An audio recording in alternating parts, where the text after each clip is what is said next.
已经伫台南举办过8档的妇幼用品店，每一档拢请侪爸母来交关，不只有超价介绍会当捡便宜，会场也有真侪活动会当参加，阁有抽奖的好康。30号第一天开幕，人潮的强滚。根据主办单位表示，去年受疫情影响，延期举办，业绩大受影响。但今年对参与报名甲第一天现场人潮，已经有加50成的商机甲消费力。去年因为疫情影响，台湾整个国内的展，不管是哪一个产业，其实状况都不好。那妇婴用品展去年在台南这边举办的情况，当然也是不太理想。但是今年我们从预估到场预约的人数来看，起码比去年多了5成以上。那今天现场，我们依据我们过往的经验，比过往第一天开场的人还要多，非常的多。所以我们厂商都还蛮乐观能够比去年有增加5成以上的业绩。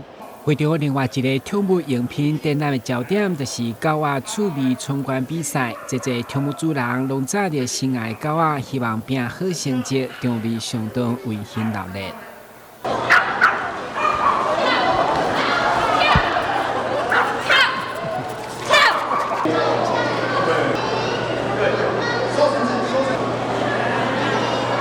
就还没有参加过宠物展。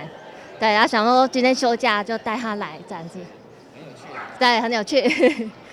宠物用品店除了狗仔，主办单位嘛规划有苏卡达等6具的交流展示，其中就有一只爱16万块的品种，都是推出趣味的竞速比赛，甲民众同乐。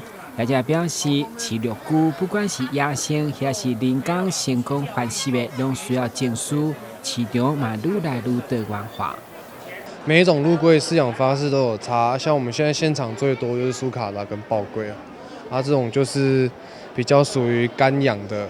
这些陆龟一般以前都是觉得它是一个不好养的东西，老实讲很好养现在很多人都当宠物在养。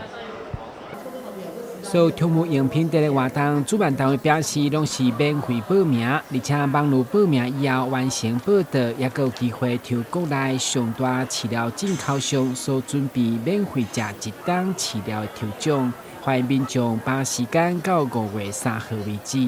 台南新闻管制何乔邦采访报道。